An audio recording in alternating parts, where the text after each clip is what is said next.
Friends Lodge, Victoria Falls, a great meeting spot for all of you to come and check out. Obviously, if you're in the falls, you know it already.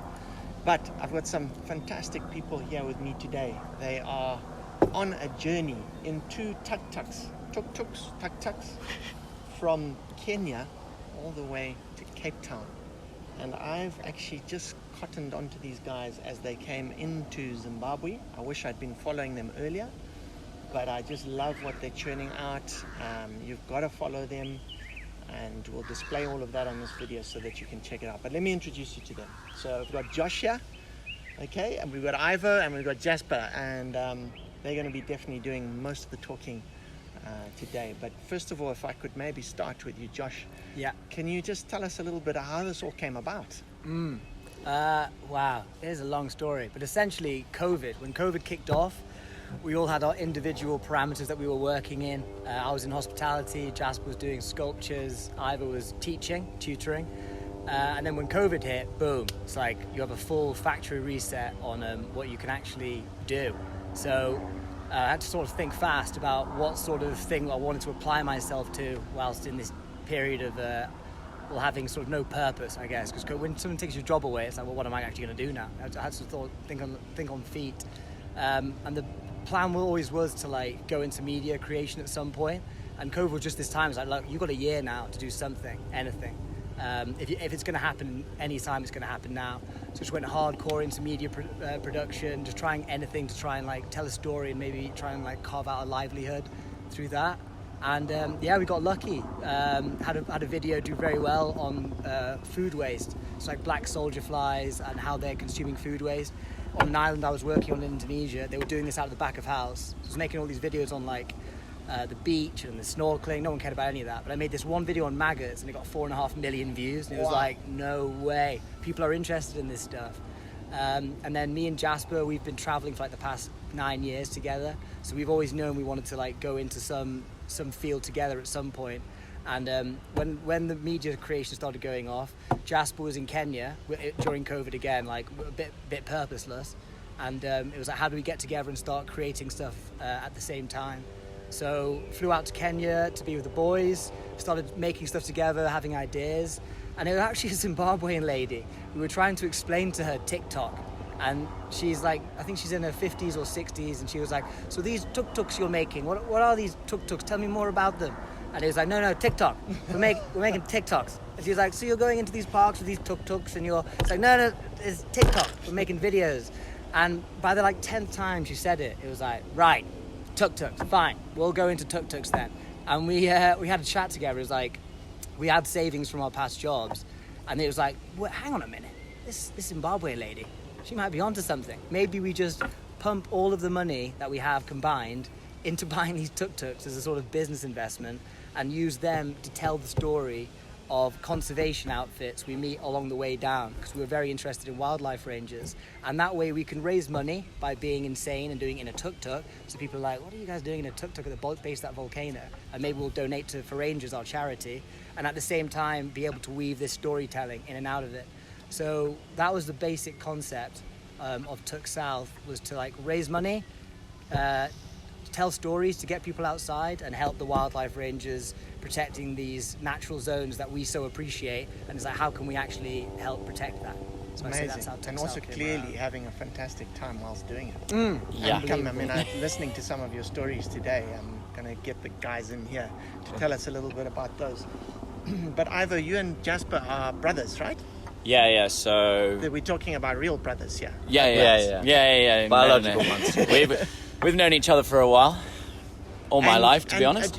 Both of you have grown up in Kenya? Yeah. Is that right? So home for us is Nanyuki, Kenya. So we're up on the northern frontier lands. So where we live, Kenya's kind of a weird country because it's quite big, but kind of halfway up, you go anywhere north of that, it's a huge open rangelands desert area. It's got like 26 different conservancies up there or something, and it's wild.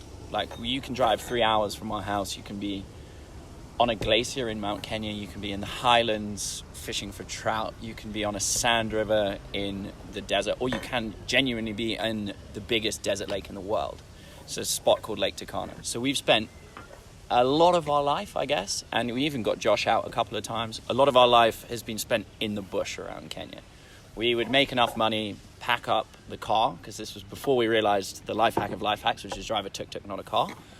We'd pack up the car and go off into the bush and go exploring, go fishing, spend our lives, camping around the wild spaces of Kenya. So we've got quite a deep connection with wildlife and conservation through that, because I'd say, 90% of our enjoyment in life is based around being in the wild. Like, we love people and we you love socializing and stuff like that, but realistically, if you're going to push us, we much prefer being ground level in a national park, elephants wandering through, sleeping on the floor, cooking from a fire. I mean, showers, they're overrated, trust me. And we like being bush people. And that comes before this interview. I actually did, but that's because we were in an establishment. And we even have a shower in our tuk-tuk, but we've used it twice because, we're filthy people. We're filthy people. But it was a good grounding childhood. It Brilliant. Really was. And Jasper, tell us a little bit more about the details of this journey that you guys have been on, about your tuk-tuks, and you guys were telling me some interesting things, that it's pretty cheap to run one of those. But I've noticed the wheels are tiny. How have you managed to get over some of these roads that you've been going over? No, so, I mean, as I was saying, we genuinely believe them to be the life hack of vehicles. But because it sort of teaches you to appreciate the slow things in life. Like, once you have no capacity to reach 100 kilometers an hour, maybe even 60 kilometers an hour, you may get in trouble when it comes to corrugation, sand and hills and the general rocks. Delight. Rocks. But essentially every hard road in the bush is difficult. But when you're on tarmac, which a lot of the time we are on tarmac, you sit in that left-hand lane and you just tootle along. You are the traffic, so there's no thought of scanning the road for a dog, where's the opening to overtake the car. You're just tootling along, staring out the window and properly absorbing every place that you go through. And because we have no doors, we're completely open to all of the communities and environments that we travel through. So there's like this great sort of process of osmosis, of just like everything is absorbed into your tuk-tuk.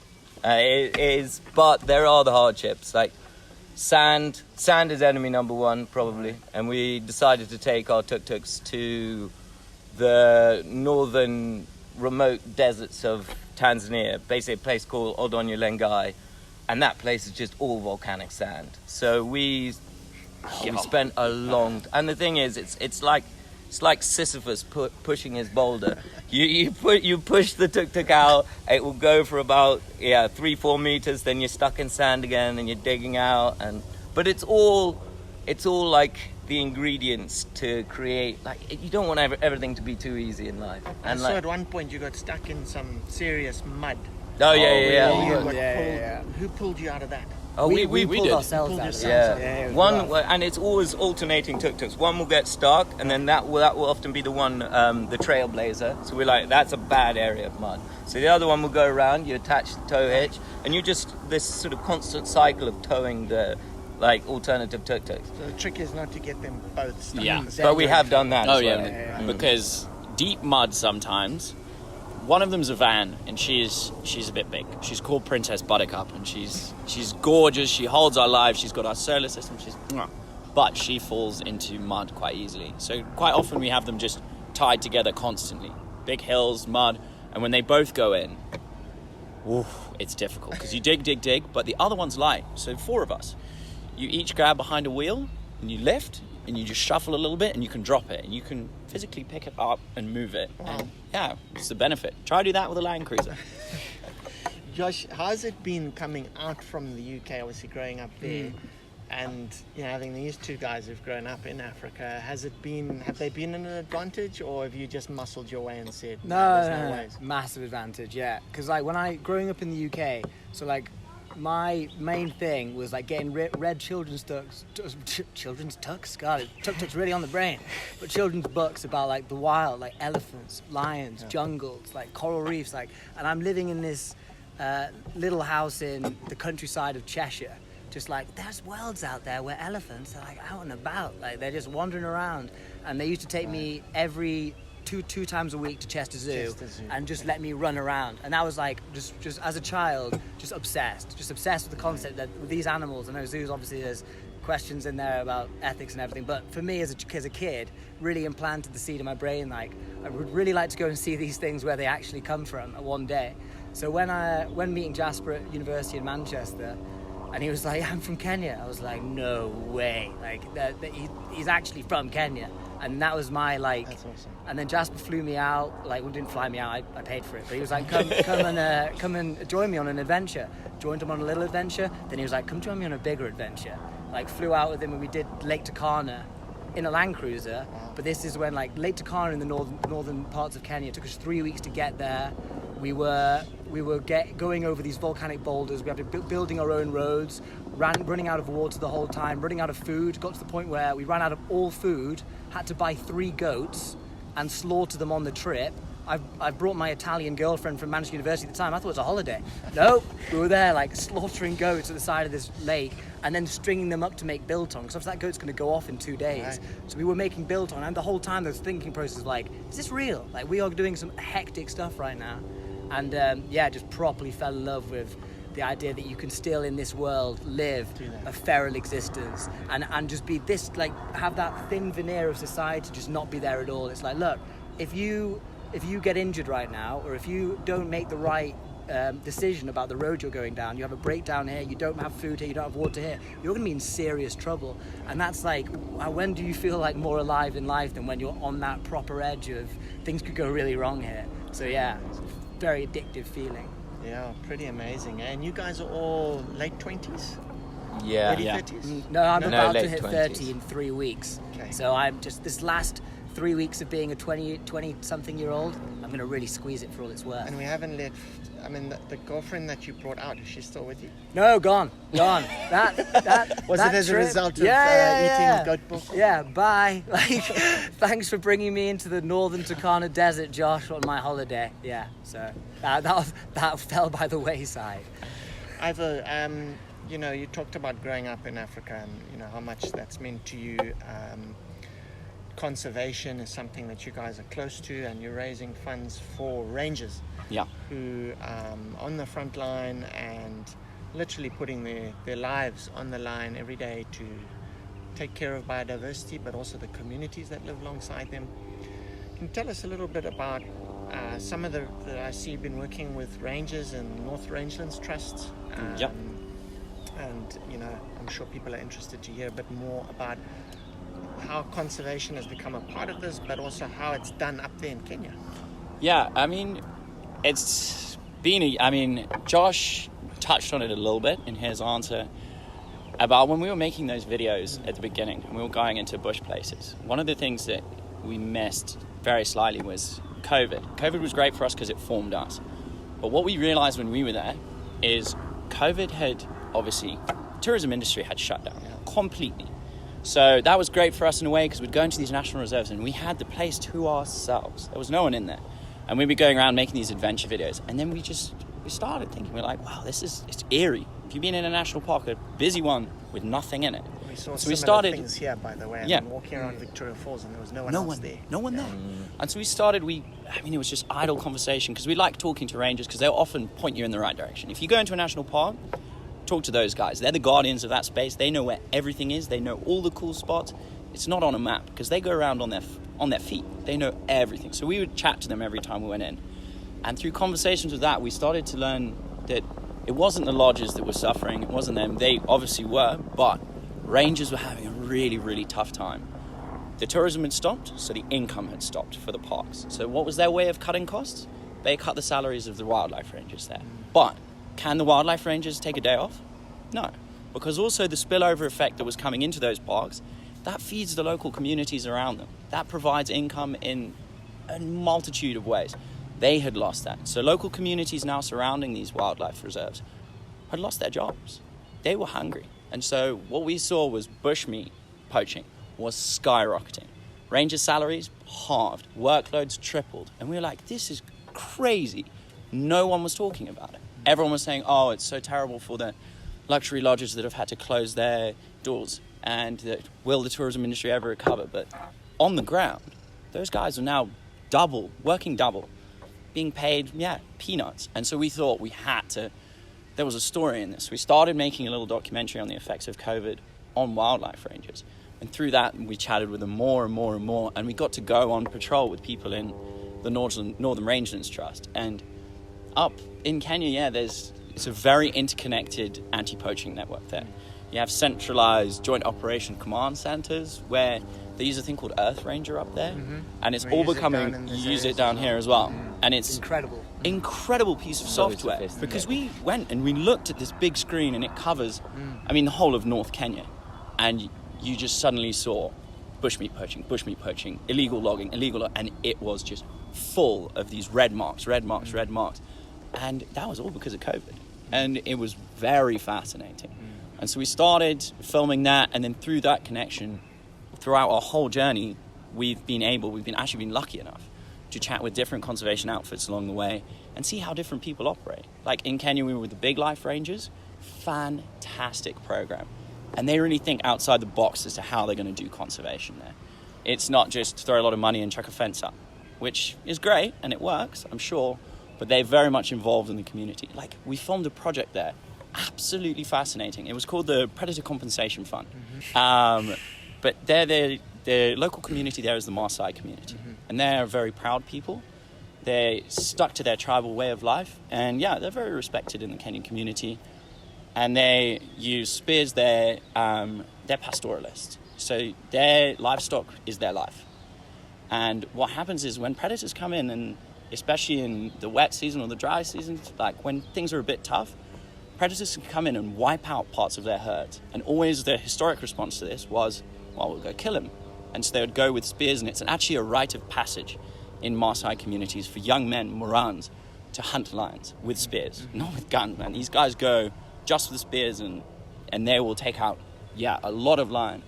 What was happening, though, is the area that Big Life were working in, they had 3 lions left in a huge, huge ecosystem. And so they suddenly thought, like, how are we going to stop this? And it wasn't just, right, we're going to fence the lions in, we're going to keep the Maasai out. They've left everything open. But they were like, right, one of the main problems, they're not liking their livestock being taken. So they now have a compensation fund. If your livestock gets taken, contact Big Life. They'll send a game scout out. The scout will analyze the scene of the crime, which would be, say, your goats have been taken. They'll see what predator has done it, what you have done to protect against that predator taking, and they'll pay you. They'll pay you X amount of your livestock. If you've done a really good job, they're inside an enclosure and the lion's gone in and taken it, you get 100% of the value of that life, which instantly means you're not going to go kill the lion. Right. But then they're like, what about the rite of passage? They've now set up a thing called the Maasai Olympics there, where they have a big sporting day for the Maasai people there, and different bomas and different parts, different sort of communities will come in and they'll compete against each other. And it won't just be the high jump that they do there is springing off their feet and see how high they can get their head. They throw throwing sticks, well, we call them rungus there, and then javelin throwing stuff, running, and it's just like that. They've gone from 3 lions to, I think it's 280 now, thriving population. They've had 1 lion death since 2002 in that area. Wow. Because they came in and they just thought, we're going to think outside the box. That's a fantastic story. But we've just been lucky enough to bounce into that. And we keep seeing it going down and down. Yeah. People operate differently in different areas. Really good, and like some fascinating insights into how things are done there in Kenya and East Africa, and I'm sure things that can be learnt here in Southern Africa as well. Moving back to the trip and what the next plans are, Jasper, could you tell us what are the next steps? I know you guys there's no date that you have to be in Cape Town, but you're looking to, from here, I think you're going to be in Vic Falls for a few more weeks, so those that watch this before they go and want to reach out, I'm sure they will, but you're going to Namibia and maybe to Angola so we have just embraced the life of full tuk-tuk vagrants now. We've seen the good life, and it may be a bumpy. We're probably going to be visiting chiropractors early in life, but I don't know. It really, it has sort of opened perspectives for the different walks of life, and I think of all the walks that I could be treading right now, this is the one we want. But collectively, we'd really like this to continue. So we're going to go through Botswana into Namibia, potentially up into Angola to go see again like how conservation is implemented in a sort of quite a unique way with all of the landmines going on there, and see what the effects of the civil wars have had on conservation there. And then from there down to South Africa, where we'll probably rest a little bit before shipping the tuk-tuks to Uruguay. And then we really want to get them down to Patagonia, introduce them to the mountains. And again, so that area of Southern America, you've got just a tiny human population, but they may not have the same level of sort of fauna that we have here in Africa. Well, they've got those big capybaras. Yeah, and mountain lions. The big guinea pigs. Yeah, and you've got jaguars, tapirs. caimans. Wow. It's a different world. I saw a cool, sorry to interrupt you, a cool clip of a jaguar and a alligator or a crocodile intertwined. I'm sure everyone's seen it. But Yeah, anyway, they hunt them there. That's a wild place to go as well. Yeah, and we are hopeful that the fact that no one has really done this, but it's rare in 2020 to have a niche, because there are now nearly 8 billion people, but tuk-tuks, no one's a couple of people have done some more long distance trips in tuk-tuks, but never with the videography element attached to it. So if we were to create a documentary of a full world trip, so you get to Alaska after Patagonia, and then you cross into Asia, and then finish off in Europe, potentially even a little bit further from that. But we'd claim the world record, which would be great. but we'd also be able to just see how conservation is implemented in a seriously diverse set of environments, and yeah, it would just be a awesome life as well, to be constantly meeting people like you and people interested in things that we are also interested in, but just also to just see everything in a very slow and slightly peaceful fashion. I mean, they are very noisy, but there's a definite peace to being in a tuk-tuk, where you're like, And I've seen don't you've need to even go rigged fast. up your own little cinema on the side of yeah. It's our own little Like, home. Do you do that most nights? Like, Yeah, otherwise when we'd you're out kill in the bush? otherwise we'd kill each other. 8 months of just solidly being with the same people. Yeah. But you do need some home luxuries. Absolutely. Gentlemen, I want to thank you very much indeed. I think we could talk for hours, as is the case, and we will, no doubt, once the cameras stop. But, I want to thank you very much for what you're doing. Thank you for your passion that you are using to push for rangers and for wildlife, and just having fun and teaching people about what life's all about and how to have fun and do something good at the same time. So I'm like super impressed with you guys, and I wish you every success in your onward journeys, and I know we'll be staying in touch. And just want to also give a shout out to Nick Home, who at the moment is walking around Lake Kariba. I told you guys about that, and he is also doing that to raise awareness for conservation, and it's linked to mental wellness and mental health, and how important it is, just like you said, even as a kid, going out into the fields at the zoo, and how enriched that made you feel, and I think very good for your mental health. So Nick, we're watching you. Nick's about 100 kilometers through his 800 kilometer walk, and Best of luck to you, Nick. Yeah, You're much braver than us. Yeah, Sure, we're made of- soft Made of stern men. stuff. yeah, classic guys. Thanks again, and I wish you every success as Cheers, you go Luke. forward. No, thank you so much, Luke, and thank you for taking this time out of your day to have a we chat with us. appreciate We it. really appreciate it. Pleasure.